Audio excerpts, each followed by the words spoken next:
Welcome to the Innovative People podcast from Skilled Hands, where we shine a light on those in our community making a real difference. My name is Jesson and I'll be your host today.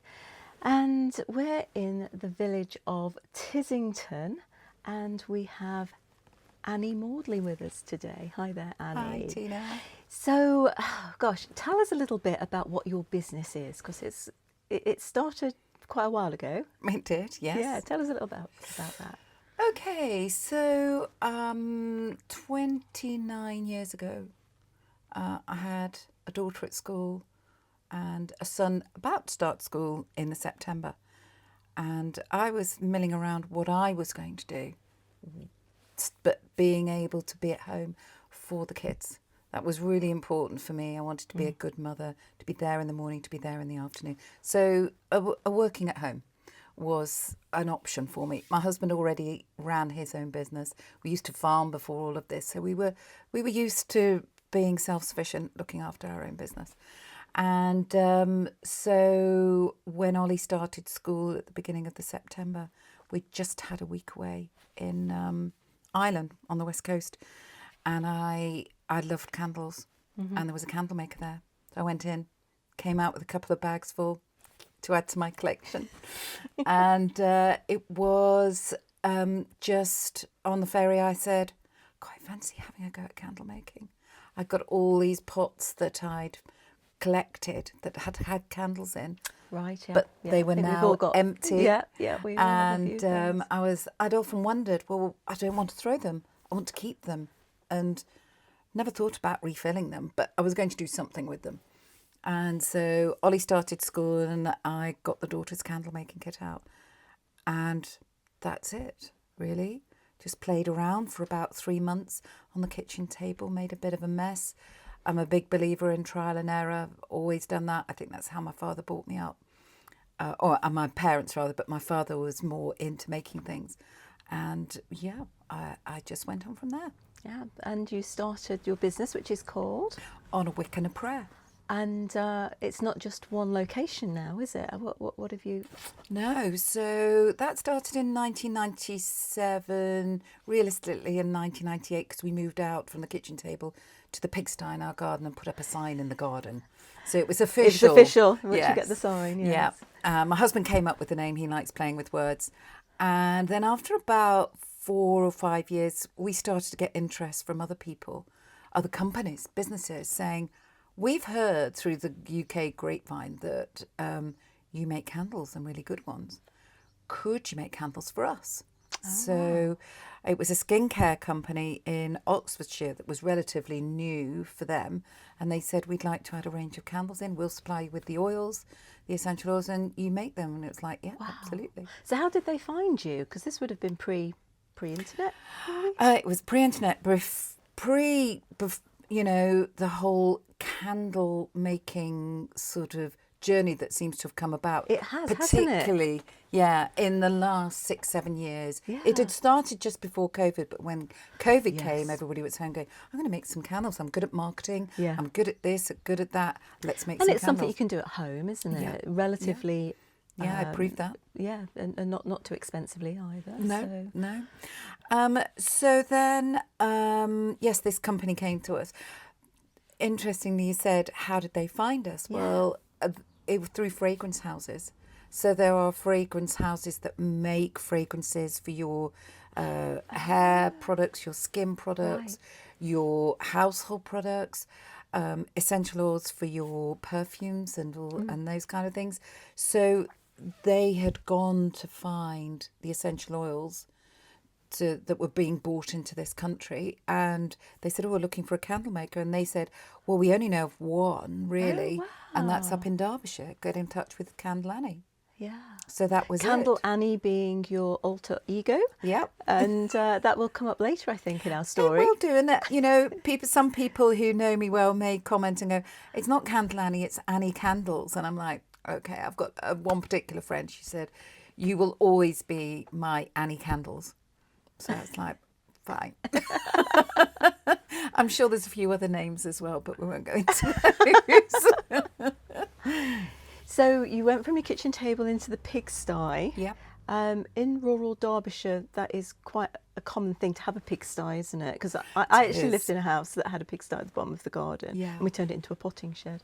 Yeah. But how much more room did that give you?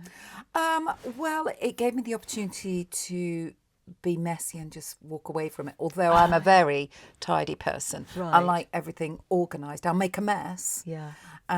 Something that my mother never liked any of us to make, any of us children.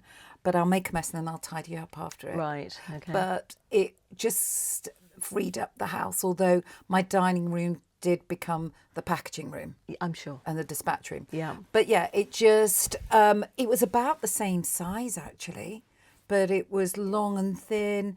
I mean, this pigsty's it's now it houses our freezer and fridge and tumble dryer, etc. yeah. But it's got 3 little steps down, a tiny door of 6 foot people struggle to get in. They have to bob down. Yeah. But it just gave me the area to, and I didn't want people coming into my house either. Yeah. It's like if I'm going to open up a little shop, because I needed people to come and see what I was making. Right. And Tissington obviously had people that wanted to come and visit it, so it's like, well, Right. come in and visit me as well. So the fact that you're located in a tourist village, if I can call it that, Yeah. has helped you to grow that direct to consumer part of the business. Yeah, but you yeah, also yeah. had the other part of the business where you were supplying to another business. That's right. So we started off, so from the pigsty, 3 years after that, we moved into the adjacent building, which is the old blacksmith's forge. So we live in what was the blacksmith's house. Often wondered for years which came first. The forge came first. Then the blacksmith actually fell in love with somebody who lived in the village. They married and built our house. And what's the date on that? I did see. 1861. We've Yeah. So yeah, rooted in And they history. got busy and had 6 sons. Okay.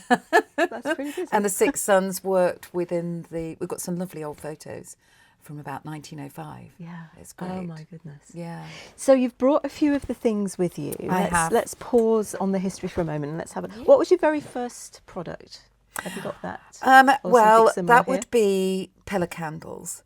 So these are known as pillar candles. This is known as a container candle.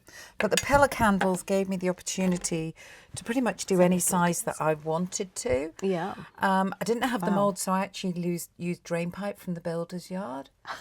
My husband and I are quite innovative like that. He is especially, and then we just work together on those kind of things. So how long would something as tall as this last? Approximately 200 hours. 200 hours. That's incredible. That's Yeah. incredible. So I started off, because when I started out, it's like, I know what I like. I know what I love and I know what I don't like. Yeah. In terms of fragrances and what I wanted, how I wanted it So to look. this is a fragrance candle as well. It is, yeah. So I just decided that I'd stick with, the style of candle, but do different sizes. What size do people want? Yeah. Weirdly, a couple of years before, when the kids, actually, more than that, it would be pre-children. It was, we went to London to see some family, and just down the road from where they lived, there was a shop, an interior shop, great big candles like this, Oh with my lots goodness. of wicks in. Oh yes, the multi-wick ones. Yeah, 250, 300 £300. I was like, oh, I haven't got that money. Oh, I would love one of those. So when I started my business and moved out to the big sites, like, I'm going to make big candles. So I made one using a piece of pipe. And then people would walk in and go, what do you do with that? Do you sit on it? And I'm like, no, it's a candle. Yeah. It's only £250. And they go, oh, no thanks. So it's like, from that point, I thought, right, Derbyshire is clearly not ready Not London. no, not London, London, definitely no. not. So I came down to the smaller sizes, made skinny ones, wide ones, all sorts of different sizes. So, but most importantly for me, something that I realised that a lot of candles that were on the market were shiny and smooth, but on the inside were coloured, but on the inside were white and not scented. Okay. Yeah, I could make you one of those, but I personally didn't want to do that. I wanted my candles to be scented and coloured the whole way through. Right. So that's how my journey. And that was quite a novelty at the time, was it? Yeah, I mean, you can still get coloured pillar candles out there. And I would say the best way to work it out is they're quite light. And you turn them upside down, you can just see the white on the inside. Right. And that's a sign that it's one, it's not scented, and two, it's not coloured the whole way through. Right, okay. And so I thought, why not just make candles properly? Why not just make them so they burn evenly all the way down and that they smell gorgeous that all the way? sometimes doesn't happen, does it? No. You get that kind of unevenness and Yeah. and then your wick kind of burns down and you've still got half your candle wax available. Well, how long have you got? Because I could tell you so many tricks on that and the sort of know-how of why that works, why those things happen. And there's a special wick as well that you're using? It's nothing special. It's wick. It's just regular cotton wick. A cotton wick. Yeah, we use a wicks manufacturer in Liverpool. They've been in business, family business, for over 150 years. And I've always used them, never used any other wicks. They make wicks specifically to my thickness. So wick is made up of threads of cotton, and it is the most important part of a candle.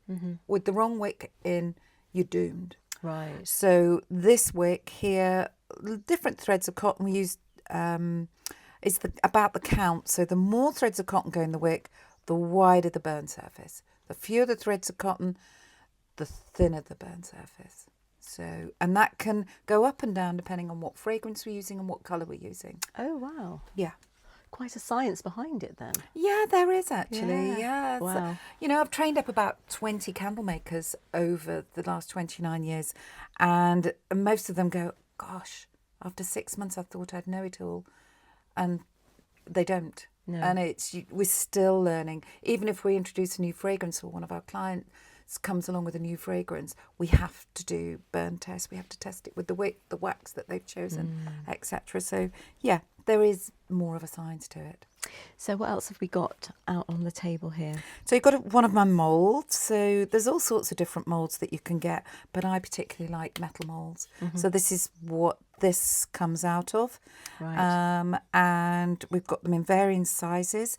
Again, when I started out, I didn't know what fragrance people wanted. Oh, yeah. It's not just about me. Yeah.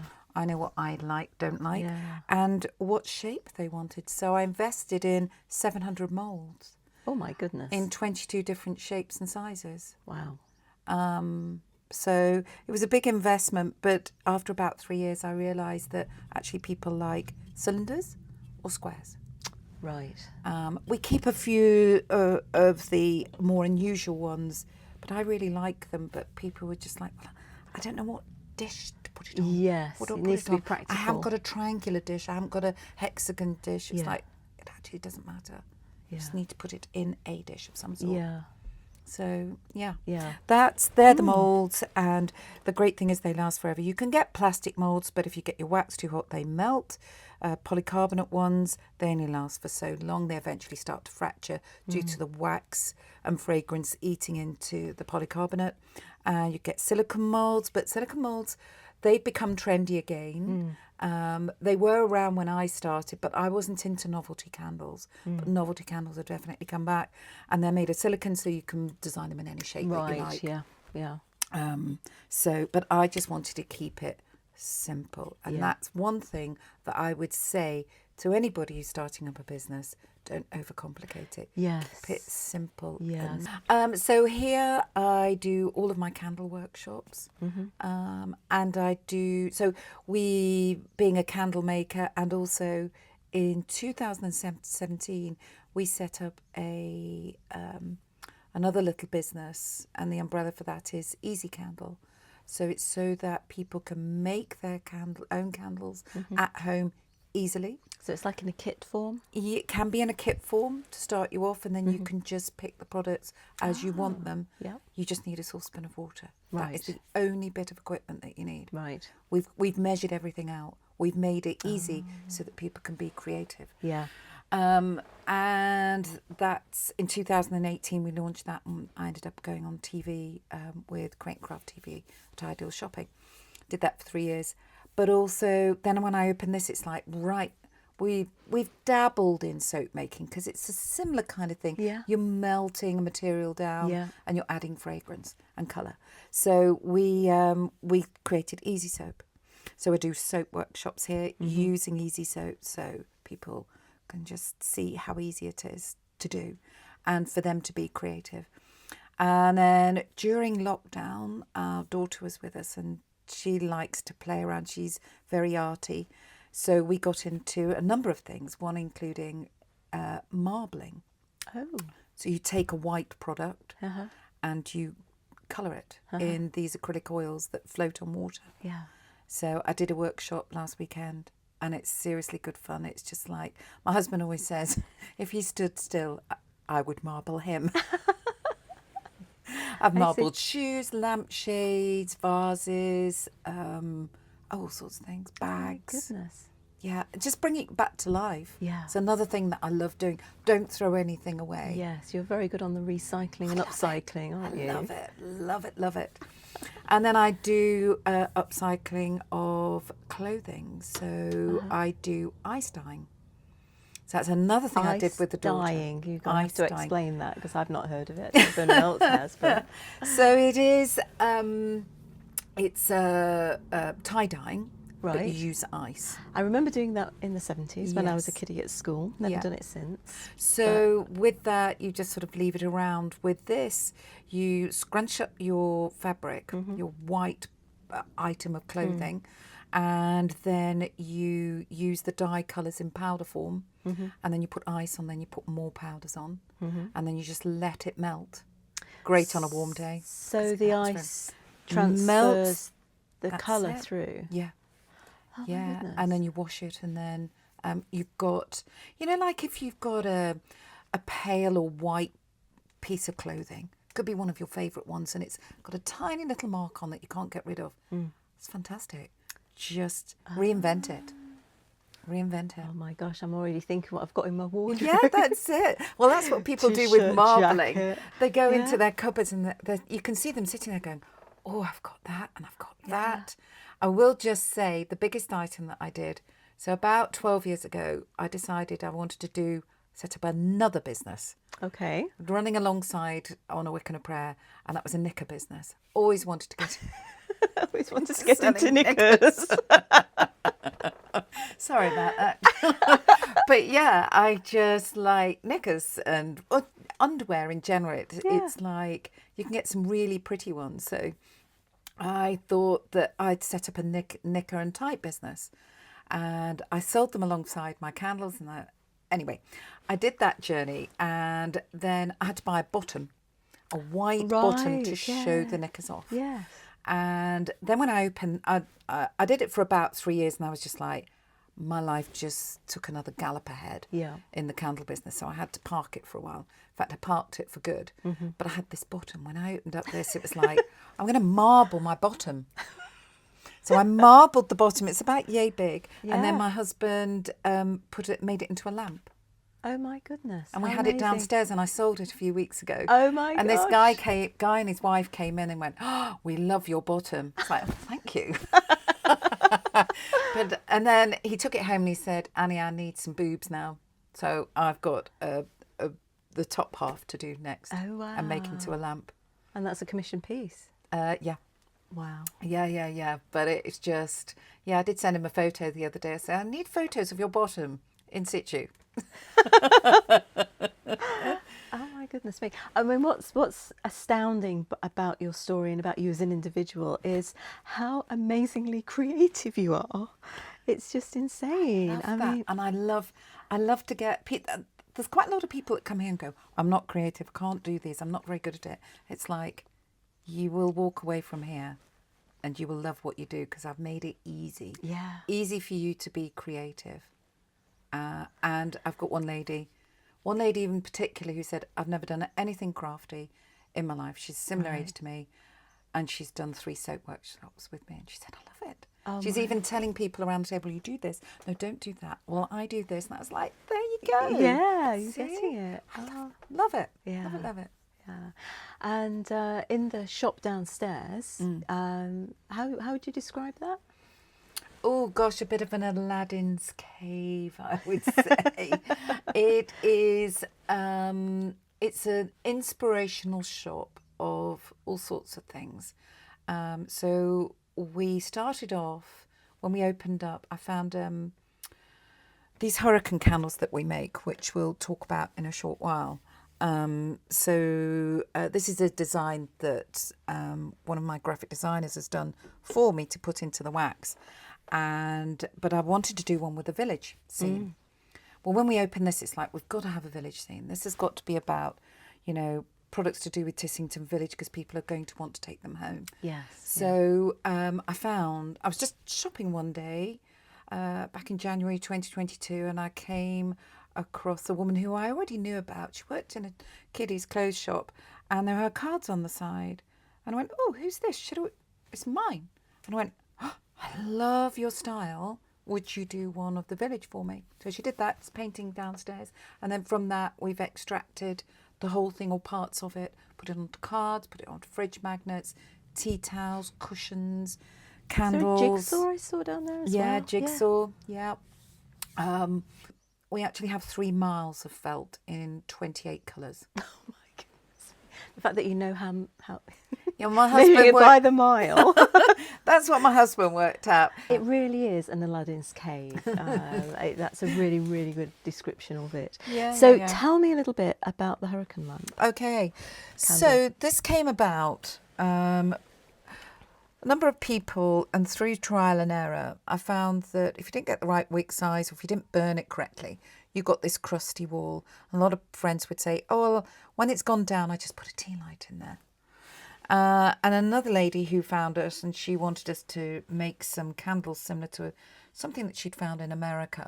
And it was like petals set into a bowl of wax, Right. and then a candle put into that.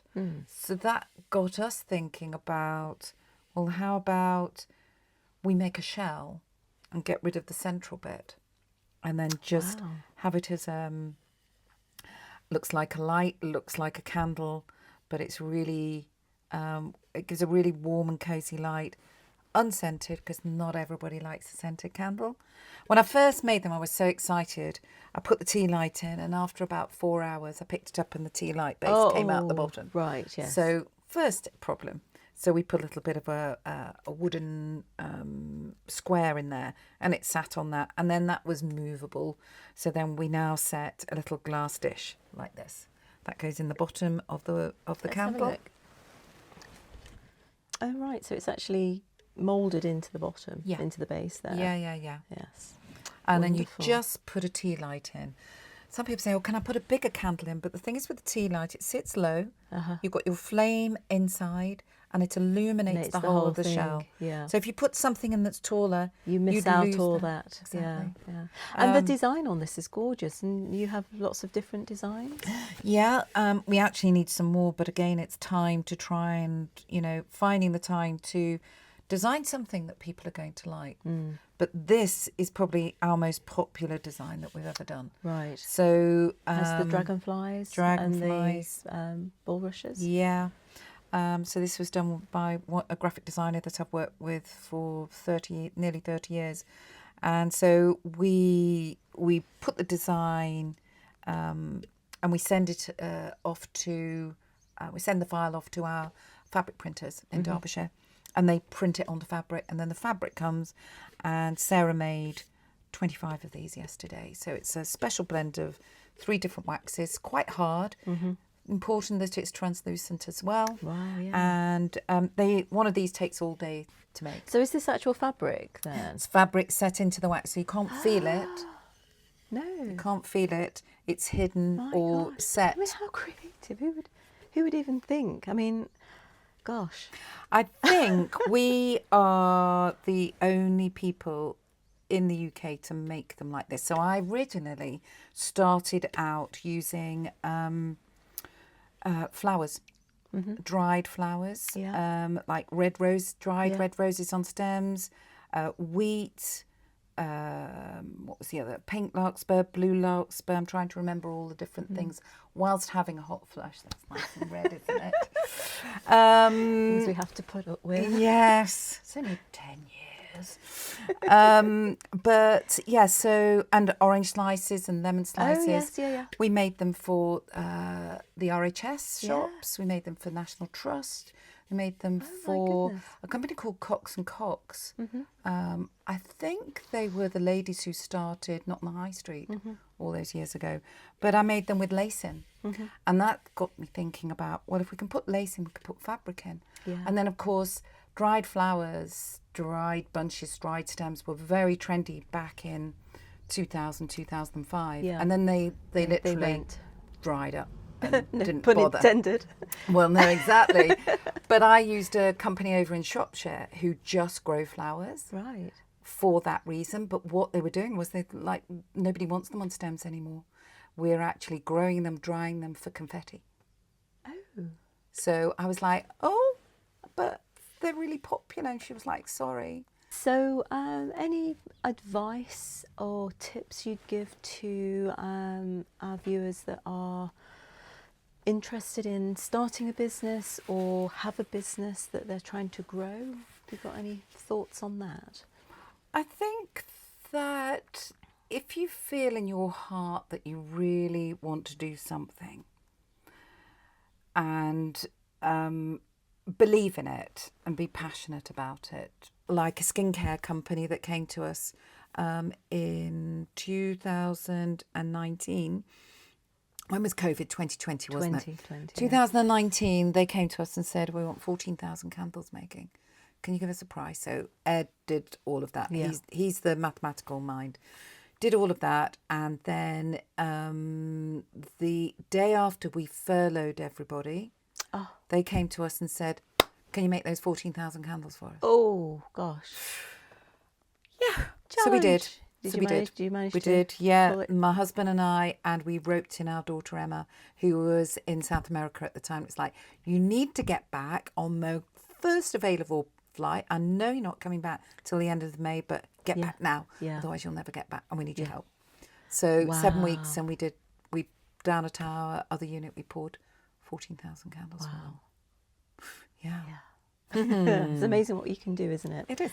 It is. Yeah, fantastic. Yeah, but so sorry, I do diversify a bit. But going back to advice, I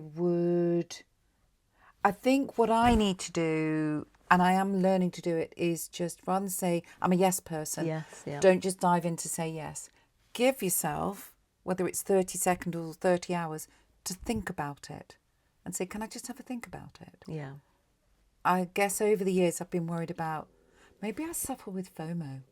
I feel missing out, yeah. It's like, if I don't say yes now, I'm going to miss the opportunity. Yes, And this is such a cool opportunity. Yeah, Yeah. but I don't need that Yeah, now. no. I'm quite happy with my journey. Yeah.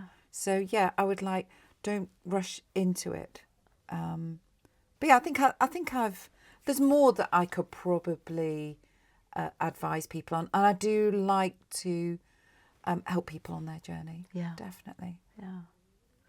Well, thank you so much for speaking to us today. Really, really appreciate it. Yeah.